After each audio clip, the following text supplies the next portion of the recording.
ምንድነው ፊት ልክ አይደለም። እዚህ ጋር የምትመለከቻትና ከምንም አብልጬ የምወዳት ህይወቴ ናት ፋኒ። ነገር ግን ሀና ከነፍሴ ጋር ለዘላለም ተጋምዳ ትኖራለች። ይሄ እናንተ ታሪክ ተጀመረ ያለቀ ነው። ልሸኝ ጨክኝ የምወድ ሌላ ሴት ከሸፈቱ ጋር መሆን ህመም ቢያርዝምብሽ እንጂ ለአንቺ አይጠቅምሽም። እኔ እኮ ካላንተ መኖር የምችል አይመስለኝም። ፈጣሪ መኖሩን ደስ ይልሽ ይችላል። ፍቅሬ እወድሃለሁ። አንተ የመጀመሪያም የመጨረሻም ፍቅሬ ነህ።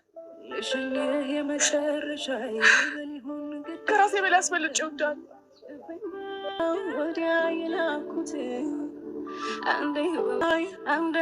አሰላሙ አለይኩም ወራህመቱላሂ ወበረካቱ። ውድና የተከበራችሁ የፍቅር ጎጆ ቤተሰቦች እንዴት አደራችሁ? እንዴት ዋላችሁ?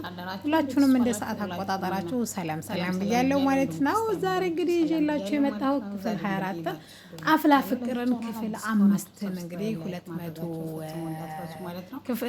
ክፍል 5 224 ማለት ነው ተጠናቆ በቅርቡ እንግዲህ ክፍል 6 የሚቀጥል ይሆናል ማለት ነው። ስለዚህ ዛሬ እንግዲህ እነ ዴቭ እነ ብሩኬ እነ ሀንቾ እነ ፊዮሪ እነ አቡሻ እነ ሚኪ እነ ሶሲ እነ ደንባሪትና እነ ዳግም ማለት እነ ዴቭ ማለት ነው እንግዲህ የተሰናበቱበት ነው ማለት ነው። ማለት ከትምህርት ቤት እንግዲህ 12ኛ ክፍል ተከፈተው እንግዲህ ከእንግዲህ ወዳ እጣ ፋንታቸውን እንግዲህ እየጠበቁ ይገኛሉ ማለት ነው። ስለዚህ ሶሲዬ እንግዲህ ፕሮግራም አዘጋጅታ ነበረ። በነገራችን ላይ ሶሲዬ እውነት ፕሮግራም ማደረገችው በጣም ደስ የሚል ነበረ።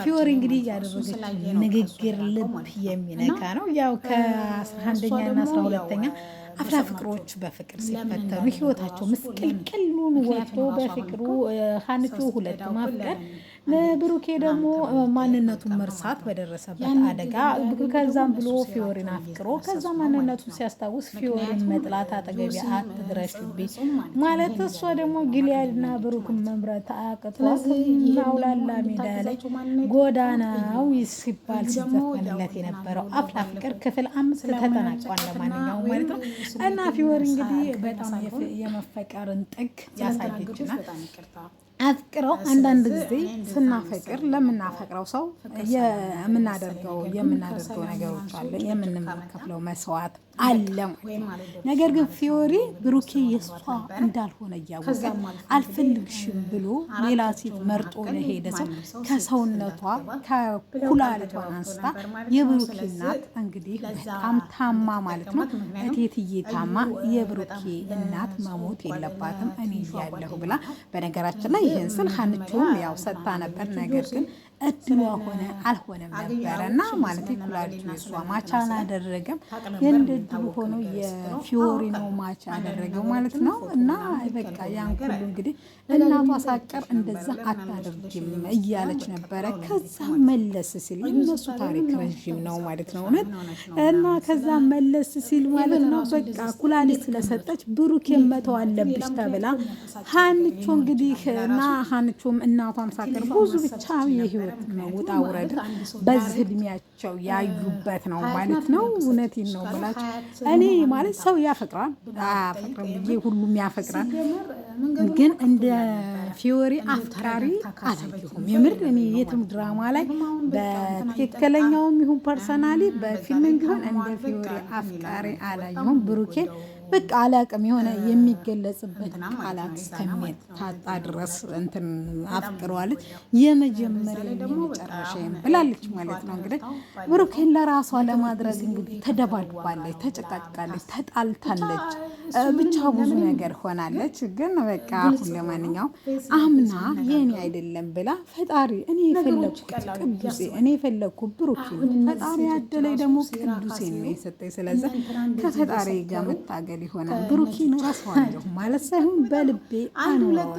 ነገር ግን ህይወትን ለማስቀጠልና ህይወትን ለመምራት ቅዱሴ መርጫለሁ ብላ እንግዲህ ከቅዱሴ ጋር ወይም ከፕሮግራሙ መልስ ማለት ነው ወደ ቅዱሴ ሄዳለች። ፕሮግራሙ ላይ እንግዲህ ስላደረግኩባችሁ ሁሉ ነገር ግን በጣም ይቅርታ ስትል ዴቭና ሶሲንም እንግዲህ እስከዛሬ ለክብርና ለመውደድ ላሳያችሁ ታላቅ ክብር ከልብ አመሰግናለሁ። ቀውሶችና እብዶች ደግሞ ሚኪና አቡሻ ከልብ አመሰግናለሁ። ደንባሬት ወይም ሂዋን ተብላ የምትጠራው ድራማው ላይ ማለት ነው እሷ ደግሞ ከልብ አመሰግናለሁ ወይም ይቅርታ የምርጥ ጓደኛ በህይወቴ ሁሉ ስናደድም ስበሳጭም ሳሳቀቅሽ ኖሬያለሁ ስደበድብሽም። ስለዚህ እኔ ምርጥ ጓደኛ ይቅርታ ብላ እንግዲህ ተቃቅፈዋል ማለት ነው። ብሩኬ አውቅም ሳይሆን ሳላውቅም እንግዲህ የግሌ ለማድረግ ብዙ ነገር በህይወታችን ተፈጥሯል። ለዛም እንግዲህ ይቅርታ ብላ እንግዲህ መልስ ሰጥታለች። የፊዮሪ ዛሬ ፕሮግራሟን ያጠናቀቀችው በይቅርታና በመልካምነት ነው። ፕሮግራሟን ከማጠቃለሏ በኋላ ወደ ራሷ እንዲመጣ ብሩኬን ከጠራችሁ በኋላ እናቷ እንግዲህ በስሜት ለእኔ የምኮን ልጅ ተብሎ የውርስ ቀለበት ለና እናቷ ወይም እቴትዬ ለፊዮሪ ሰጥታን ነበር። ነገር ግን በእኔ ስም ይቅርታ ጠይቅልኝ ብላ እንግዲህ ሰጥታለች ማለት ነው ቀለበቱን። ይሄ ቀለበት ለእኔ አይገባም ለሚገባው ሰው ስጠልኝ ብሏን ማለት ነው። እንግዲህ የኔ ውድ በህይወት የመልካም ነገር ላደረግሽልኝ ሁሉ በልብ አመሰግናለሁ ብሎ ምስጋናውን ከልብ ከገለጸ በኋላ ብሩኬ ማለት ነው ሀንቹን ወደ ጎኑ እንድትመጣ አድርገው ቀለበቱን እንግዲህ ካደረገላት በኋላ ኬኩ ተቆርሶ ሻማው ተፈርቶ እንግዲህ በጣም ሚርዳቸውን ወይናቸውን እያጋጩ ደስ የሚል ጊዜ አሳልፈው ህይወት ወደ መራችባቸው ሁሉም ሊሰማሩ ራሳቸውን አዘጋጅተው የህይወት ታሪካቸው የኛ ተናናሾች ከዚህ የሚማሩ አለባቸው ብለው የሚያምኑ አፍላ ፍቅር ማለት ወይም ከ11 እና እስከ 12 ያለው እድሜ በፍቅር ውስጥ መኖር በእሳት ላይ ጨዋታ እንደሆነ እንግዲህ ፊዮሪና ሀንቾ ብሎም ሶሲ ማለት ነው ሁሉም ሴቶችም ወንዶችም ተስማምተውበት አፍላ ፍቅር በእሳት መጫወት ነው ብለው ፕሮግራሙን ዘግተውታል። ሁሉም እንግዲህ ወደ ቤታቸው ሄደዋን ማለት ነው። ቅዱሴን ለማግኘት ደውላ ቶሎ ካላፈቀርኩትና ቶሎ ከሱ ፍቅር ካልያዘ ብላ የምትታገለው ንጹህ ልብ ያላት የፍቅርን ጥግ ያሳየችን ፊዮሪ ማለት ነው ዛሬ ልቧን ቆርጣ እንግዲህ ብሩኬ ማለት ነው ሄዳለች ማለት ነው። ሶሲና ዴቭም እንግዲህ ህይወት እንደመራቻቸው የት እንደሚደርሳቸው ባያውቁም እንግዲህ ተሰናብተዋል ማለት ነው። ትልቁና እንግዲህ የመሰናበቻው ማለት ነው የና ሀና ጉዳይ ይዝ ላይ ካበቃ ማለት ነው። በሌላ ጊዜ ይዤላችሁ መጣ። ነገር ግን ጨረፍ አድርጌ ልነግራችሁ ወደድኩኝ ማለት ነው። እስከዛሬ ሲቀጠቀጥና ሲደበደብ የነበረው ናታን በቦቼ ወይም በሱ ነው ወይስ ጆሲ ነው እያለ ስንምታታ ማን ነው ባለማክሱ ማን ነው እንትናን ተደብቆ ራሱ ማንነቱን ደብቆ እየቀጠቀጠው እየደበደበው ያለው እያለ ነበር ማለት ነው። ዛሬ እንግዲህ ምን አደረጉ? ኤላ ላግዝ እወዳለሁ ብሎት እንግዲህ ሄደዋን ማለት ነው። የድብድብን ጥግ አይተናል፣ እንዴት እንደደበደባቸው እንዴት እንደተደባደቡ ሁለቱም። ኤላም ቀላል ልጅ አልነበረም። ጆሲም ተመራቂ እንደመሆኑ እንግዲህ ፎቶ ላይ እንዳየነው ቀላል ሰውም አልነበረም። እንግዲህ ሁለት ሆነው ይመጣሉ ብሎ ያላሰበው ጆሲ እንደለመደው እንትና ናታ እንዲቀጠቀጥ ሲሄድ ማለት ነው ከኋላው እየተከተለው ስለነበረ ልክ ድብድብ እንደጀመሩ የመጀመሪያ ቦርሳውን አስቀምጦ ወደ ድብድቡ ወይም ወደ ቦክሱ ነበር የተጠጋው። ብዙ ደቂቃ ከተደባደቡ በኋላ ሲነሱ እንግዲህ መጨረሻ ላይ እጅ የሰጠ መስሎ ማለት ነው እጁን የሰጠ መስሎ ወይም የተሸነፈ መስሎ ማለት ነው አፍንጫቸውን ብሏቸው ነስርና ወደ አይናቸው እንባ እንዲመጣ ካደረገ በኋላ ጆሲ ከዛ አካባቢ እንግዲህ በፍጥነት ሮጦ አምልጧል።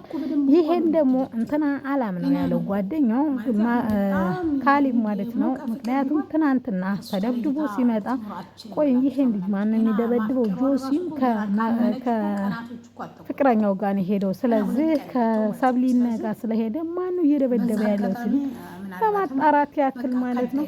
ትናንትና አብራችሁ አይደል እንደ ሄዳችሁ ሲል አይ አብረን አይደለም ይሄር ነው እኔ ሄድኩት ለከመሲ ጋር ነው በማለት እንግዲህ ሰብሊና ተነገረችው በኋላ ተነጋግረው ተከትሎት ነበረ። ስለዚህ ጆሲ ጓደኛው እንደሆነ ገምጃው ወይም ባለማክሱ እንደሆነ አረጋግጧል ማለት ነው። ባለማክሱ ወይም ጆሲ ማለት ነው። ምንም ቢያመልጥም ነገር ግን በጣም ስለቀጠቀጡት መሄድ አቅቶት እንግዲህ ወደ ቤቱ እግሩን እየገተተ እንግዲህ ደርሷል ማለት ነው። እንግዲህ ከኋላው ካሪብ እየተከተለው ነው ማለት ነው። ከወደቀ እንግዲህ እንትን እንላለን ማለት ነው ጋይስ። ለማንኛውም ዛሬ ይህን ያህል ካልኳችሁ አፍላ ፍቅር በጣም ረጅም ነው። ከአንድ ሰዓት በላይ የሚሰራ ድራማ ስለሆነ ሌላ ደግሞ ክፍል ይዤላችሁ እመጣለሁ። ምክንያቱም አዳዲስ ነገሮች አሉ ማለት ነው። እሱን ደግሞ ይዤላችሁ እስከሚመጣ ማለት ነው ቸር ሰንብቱ።